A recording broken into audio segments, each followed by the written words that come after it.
Let me tell you something, what I've found out in the modern day church. I think the absence of the miraculous has something to do with the absence of the glorification of Jesus.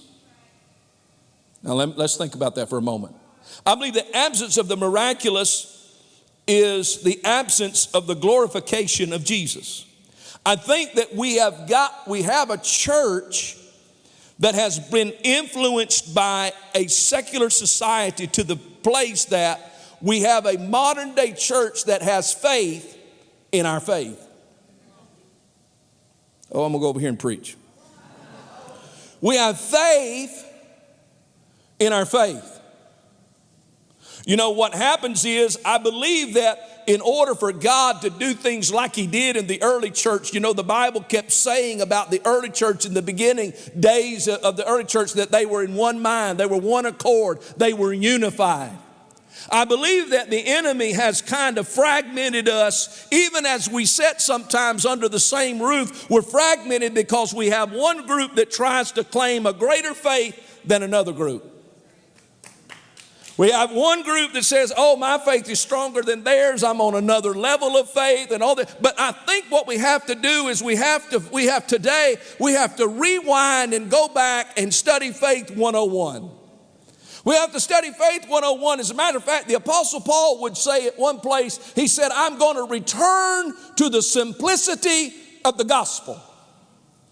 And the simplicity of the gospel is to return to having faith and believing God is who he said he is.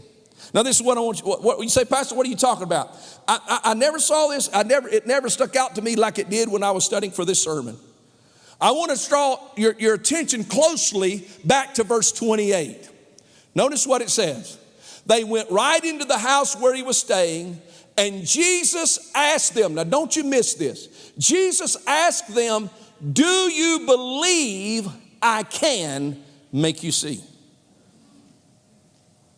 What did he say? Do you believe I can? Notice that Jesus did not say, do you believe I will? Isn't that what it says? He said, do you believe I can? By Jesus making this statement and asking them this question, it points to him and away from anything about them. You see, what he does is he focuses their faith. You see, what has happened is we got a church that has begun to put faith in faith instead of the object of our faith. You see, if you have faith in faith, then you're practicing nothing different than the Eastern world practices when they practice mind over matter. When they say, if I believe something strong enough, I can make it happen. And I don't even need the Lord in that situation. Jesus asked them and here's what you need to realize. We can get so caught up and we can get so spiritual that we alienate a group of people. Jesus was dealing with two blind men that really didn't know him that well. And the only thing he asked them was, do you believe I can? See, what I want you to realize today is the only thing that you have to do is believe he can. We're not asking you to have greater faith than somebody else has.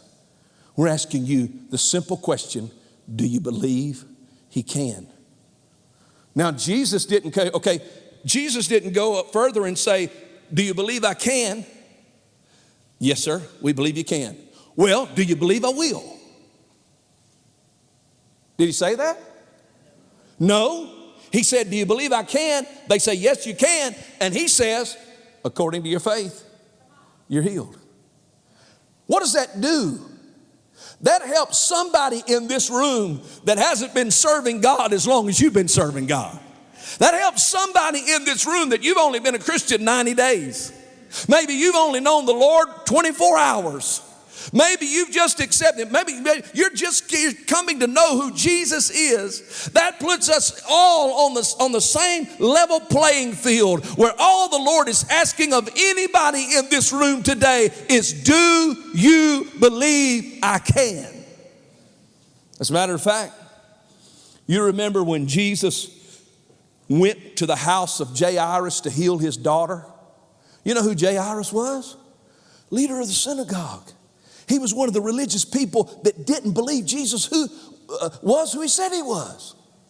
Does Jesus, when Jairus comes to him and Jairus says, Lord, I need you to heal my daughter, does Jesus say, hey man, go find somebody else to take care of your daughter. Remember, you don't believe I am who I say I am. Did he do that? No, see, what happened to Jairus was Jairus got in the position that he really needed a miracle from the Lord. And for a moment, he had this faith that said, I believe that this man can do it. If he didn't believe that Jesus could do it, he would never have given him the invitation to go to his house. See, I'm talking to somebody in this room right now that you need to quit letting people beat you up over where you are in your faith and just believe that God can. And if I can get a room full of people that says, I believe he can,